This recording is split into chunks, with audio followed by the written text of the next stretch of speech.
Alright, Shalom Akim, Kal Halayim, Wahawadla, Yahweh Ba'asham, Yahweh Shai, Ba'asham Rakak Wadash, like the double the apostles, and elders of great mills do not rule well.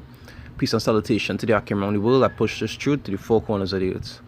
Alright, this is Yaraba from EGMS Trinidad East Camp. Right, I like to go through some precepts. I'll entitle it, take heed lest ye fall. Because, sometimes men just take it lightly, but when you come into this truth, you gotta understand how serious these things are. You're no longer like the people in the world. You understand? Just like how it was on Matrix. After they came out of the Matrix, so you could not go back. Right? That'll show you how serious this is. Once you come out, you can't go back. You can't want to think like Slifer, and you want to cut deals and hope that you could go back to being how it was before. Once you come into this truth, you could never go back to how it was before you came into the truth. And that way is one of the reasons that I take these things seriously, because the man you're working for, after you become awakened, he's a very serious man, and he don't like men who like to willingly break his ordinance and do things that he tell them not to do. You understand? To willingly be slothful, thinking to yourself that that the Lord merciful, and small thing, I just do the Lord work, so I might do this and get away with it, and do that and get away with it. That is not the kind of workman the Lord looking for. Right? So this Matthew 25, I'll start from 14. It say, for the kingdom of heaven is as a man traveling into a far country, who called his own servants and delivered unto them his goods. And that is what we have right now, because he not present here to do it as he was over 2,000 years ago. Well, average 2,000 years ago. You understand? But he left it in the care of his servants, his men, the one who had to go forth and teach these things. Right? They say in verse 15, they say, and unto one he gave 5 talents, to another 2, and to another 1, and every man according to his several ability. And straightway took his journey. And that way you'll see it has something called our ordinance level. You understand? It has some brothers who are more responsibilities than others. It has some brothers who are more gifted in the scriptures than others. And with that gift, depending on your ability, you're supposed to use that gift. You're not supposed to be like, well, that brother does do it, so I know how to do it. The apostles just tell men, learn to get involved. Don't just tell yourself because it's that other men to do it, that mean that you wouldn't do nothing. You understand? Like one of them lazy workers you'll be working with in Esau Kingdom, and they always want to ride off as everybody else work. You're not supposed to have that kind of mentality. You understand? The scriptures even talk about like the law pertaining to wives. They say if a man was to get another wife, they say the first wife, her chores and raiment and all these things would not diminish. You understand? She's, even though it might have 2 or 3 wives, she still had to be involved. And spiritually, use her wife unto the Lord. So you had to be involved in the household also. You understand? The spiritual household. You can't want to tell yourself, hey, I don't need to do this and that because other men doing it. It says verse 16, it said, then he that had received the 5 talents went and traded with the same, and made them other 5 talents. Alright? And likewise, he that had received 2 had also gained another 2. And that represents we going out and teach this word. You understand? Scriptures talk about being fishers of men. When we go out and actually preach this word, you understand, we actually bringing men in. You understand? That's the process of going and trade the talents and receiving more. Alright? Actually, scriptures also talk about bidding them to the marriage. Right? It said, but verse 18, it said, but he that had received 1 went and digged in the earth and hid his Lord's money. right? So instead of actually going and use the abilities that the Lord gave him for the ministry, he went and he wasn't using it. He wasn't doing the things that were commanded of him. He was just being a neglect. You understand? Just living life. I know this, I know how to teach this, I know how to break this down. I could do this to help the brothers, but I don't need to do that. You understand? God is love. You understand? Some men have that kind of mindset, like they don't need to do this, I don't need to do that, because, the Lord merciful, God is love. So, He could show mercy on me. Alright? Verse 19, it says, after a long time, the Lord of those servants cometh and reckoneth with them. And so he that received 5 talents came and brought other 5 talents, saying, Lord, thou deliverest unto me 5 talents. Behold, I have gained beside them 5 talents more. You understand? These men, and you will see these things in camps all the time. You'll see a man will start off by himself. You see him a year, 2, 3 down the road, he have about 5 brothers with him. You understand? He traded in those talents. He bidding men to the marriage. All these different allegories that the scriptures class it as. Verse 21, it says, Lord said unto him, well done, thou good and faithful servant. Why? Because he was doing what was pleasing to the Lord, right? It said, thou hast been faithful over a few things, I will make thee ruler over many things. Even thou into the joy of thy Lord. And that is what the rewards that we're going to receive. You understand? Being joint heirs. It said, he also that had received 2 talents came and said, Lord, thou deliverest unto me 2 talents. Behold, I have gained 2 other talents beside them. His Lord said unto him, well done, good and faithful servant. Okay, even though he had 3 less than the other guy, he still did what he could. You understand? He still did what he could. He might not be able to do as much as somebody else, but he was working, he was involved. Right? This is not about who does do the most out here. We'll always have brothers that will do more than others, but do what you had to do. Right? Right. It said, thou hast been faithful over a few things, I will make thee ruler over many things. It said, even thou in the joy of thy Lord. And we're not come back to making rulers of everything, because why? The men who doing this work now, they'll be what? They'll be kings. You understand? Scriptures talk about that in 2nd is just where you place crowns on the head. These are the things that you're working for. And as you can see, all the parables, when it comes to things like this, it is referred to what? Doing your duties. The Lord ain't looking for neglects, getting a free pay or a ghost check. You understand? Talk about them ghost gangs and them who never doing work but always getting a set of money. That is not what the Lord about. You could get away with that in Esau kingdom. You can't get away with that with the Lord.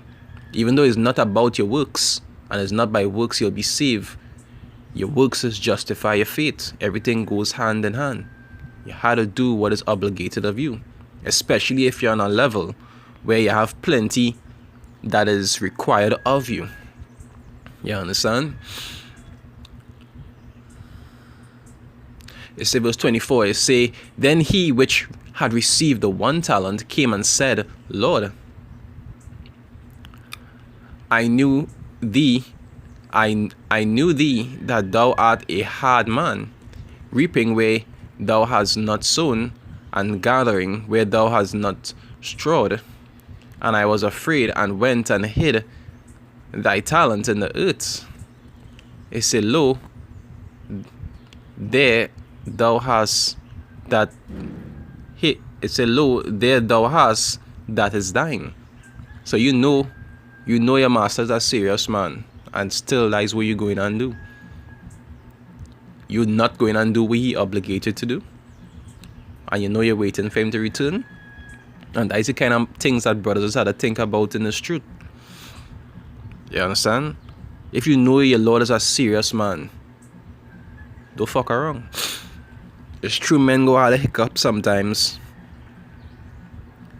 Men go have a hiccup sometimes. They'll be doing, sometimes you'll make little mistakes and so forth. But don't think it in your mind that, you could do shit and get away with it with the Lord. It had many examples in the past that show you what? That the men of the Lord who was real dear to the Lord, when the fuck up, he used to sort them out. You understand? Don't think yourself, and majority of us not nowhere close to them men. And if them men could suffer for doing those things, don't think yourself to be special. Don't think yourself to be special. You understand? That way you also have to keep a humble mind and do what you're supposed to do. Don't think yourself to be Moses, or don't think yourself to be David. When them did fuck up, them did receive some serious penalties. And them was men dear to the Lord.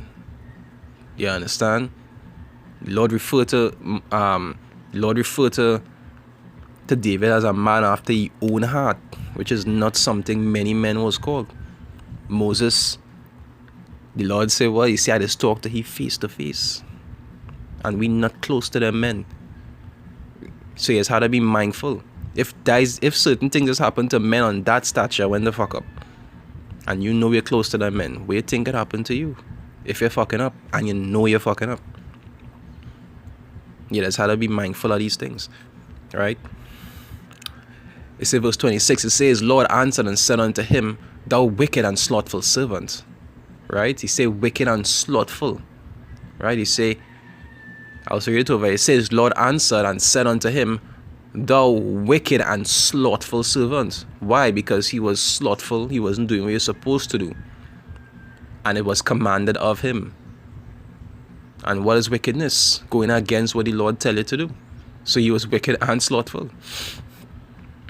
Right? It said, thou knowest that I reap where I sow not, and gathered where I have not strewn. Right? Strode. Thou oughtest therefore to have put my money to the exchange, because you know your master was serious. If you know your master is serious and you still doing things that you know he tell you not to do, then you're looking for where you get. Right? And then at my coming I should have received mine own with usury, with more. Right? He leave you by yourself, he come back and he meet you by yourself. No, that don't mean that every brother go have a brother that they go directly wake up. Like, so it had brothers who go out and preach, and when you see them, there are more around them. Sometimes it wouldn't always be like that, but you're still doing the work. Once you still preaching, you still pushing all them videos. Even if you mightn't directly wake up somebody, you still did the work. You understand? It's not a competition about who could wake up the most. But once you're still doing that work to push the word to the four corners of the earth. Right?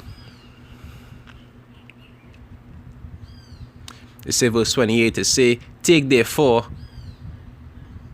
the talent from him and give it unto him which had 10 talents.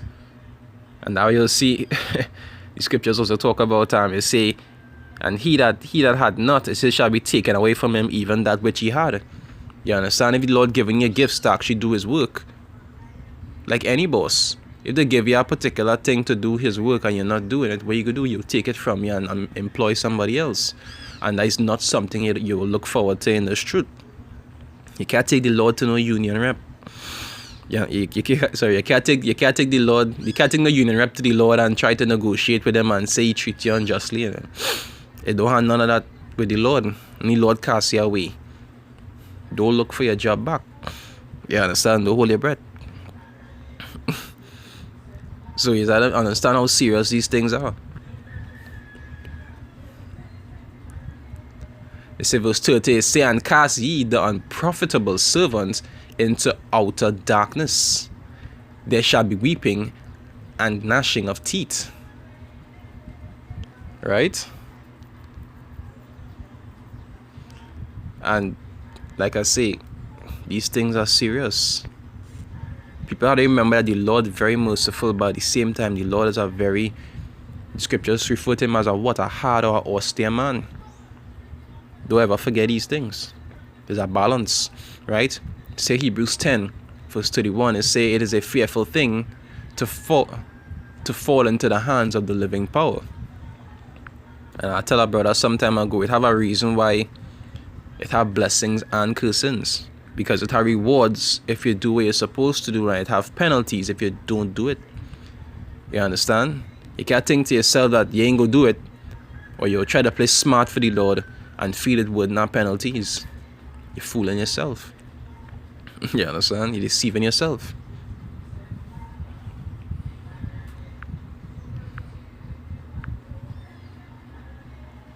It said in 1 Corinthians 10, verse 12, right? It say, wherefore, let him that thinketh he standeth, take heed lest he fall. You understand? I go have men who will be thinking to themselves, boy, I in the truth and I understand these things. So I could want to play every once in a while I doing this and I not doing that, and it's a cool scene. It's not as simple out here. It's not as simple. Or sometimes you might even see a brother doing certain things and he might be getting away with it. So you're thinking to yourself, if he could do that, I could do that too. At the end of the day, you don't know what the Lord have in store for that brother. If he not doing what he's supposed to do and he not right, and you want to go and follow him thinking everything normal, the scriptures say if the blind lead the blind, so both shall fall into a ditch. So if he being off and the Lord eventually will judge him for that, if you want to fall in, what will happen to you? If you know what you're supposed to do, you have to do what you're supposed to do. Don't watch other brothers not doing what they're supposed to do and think to yourself that because they getting away with it for now, that means you will get away with it too. It don't work that way. The scripture also talk about working out your own salvation with fear and trembling. You have to work out your own shit. You know what you're supposed to do, you do what you're supposed to do. If somebody else not doing what they're supposed to do, they will have to deal with that. You have to handle your shit. Alright?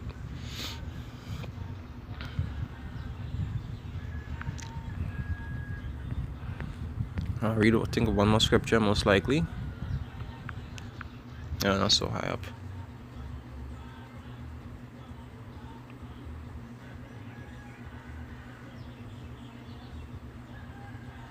It said the Ecclesiasticus 5, I'll start from 2, right? It say, follow not thy own mind and thy strength, and walk in the ways of thy heart. Okay, you're not supposed to walk after your own fashion. When you come into this truth, what is a new creature? You're a servant. And as a servant, you understand that, hey, you wouldn't always have shit your way, right? You wouldn't have it your way. You had to do it according to how the Lord see it fit. Even though it wouldn't always be easy.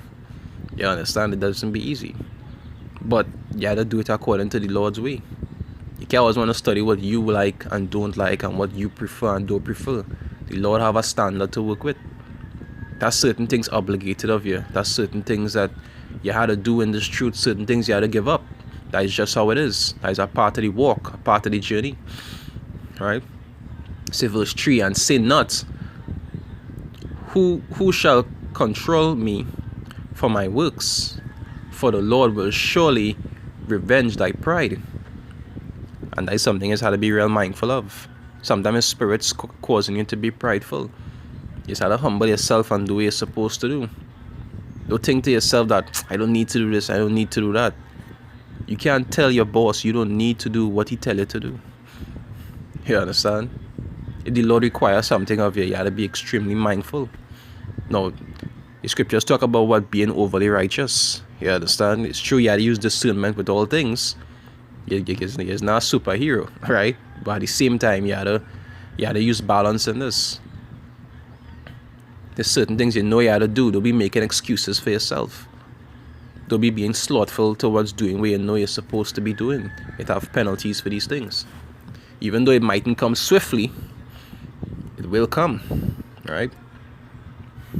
It says, sin, verse 4, it says, say not, I have sinned, and what harm had happened unto me? For the Lord is long suffering, he will in no wise let thee go. Right? And that's self-explanatory. He does live forever, and your life is temporary. You could do something now and he could deal with you 5 years down the road, because he control how long you live for. You understand? You see, concerning appropriation, right? Concerning propitiation. Let me look up that word. That would kind of funny.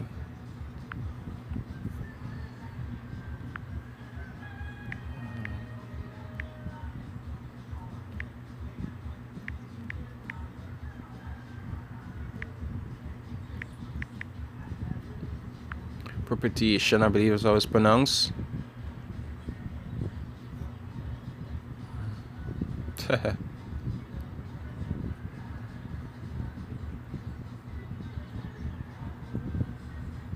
Specifically, an atoning sacrifice.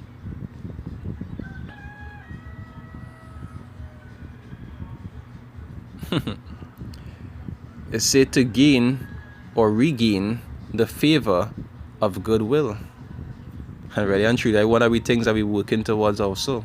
You understand, that redemption, to gain that favor that we supposed to have, to be able to be exempted from the things from the things that the tutors had to go through.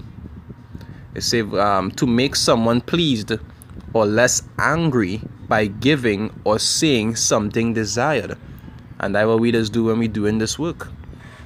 Because the Lord was very wroth with Israel, right? But say, but election had obtained it, right? Concerning propitiation, it said, be not without fear to add sin to sin. And say not, his mercy is great, he will be pacified for the multitude of my sins. And that is not something else how to think like when it comes to the Lord. Don't be thinking like the Lord real merciful. So you know, I could do this shippiness, I could do that shippiness. They small thing and that small thing. As I so often say, the things of the Lord is not small thing. Whatever it is the Lord tell you to do and not to do is not small thing. There's no parent you could speak to on this earth when they tell you not to do something and you go and do it knowingly and think it's something light. They'll break your face in. You understand? They'll break your face in. You ever watch the things the Lord tell you not to do and watch it as small thing? Yes, we as error at times. We just have little hiccups, but it's not a light thing to transgress the Lord. Right?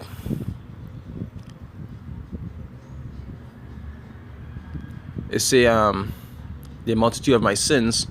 It say for mercy and wrath cometh from him, and his indignation resteth upon sinners. So yes, I don't understand how serious a man the Lord is. Verse 7, it say, make no tarry to turn to the Lord, and put not off day by day.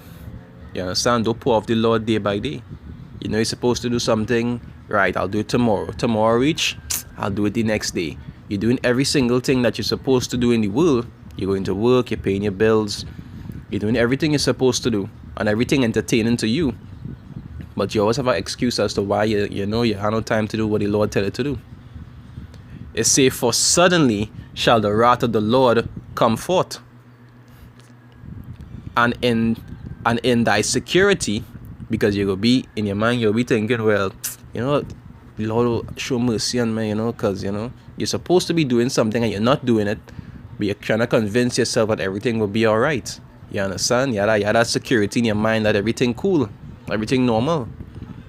And in thy security thou shalt be destroyed and perish in the day of vengeance. And that is not something to look forward to. Right? So there are a few scriptures I say I'll go through pertaining to this topic, you know. Always try to remember how serious a man the Lord is.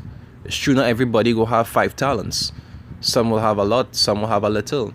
But use what you have. You understand? Be involved in the things that the Lord delights in. Do the Lord's will. This is Apostle Gabar. I think it's Apostle Gabar did a video some time ago. And he was saying, I think he entitled the video, why do we have to be on you to do what is good for you?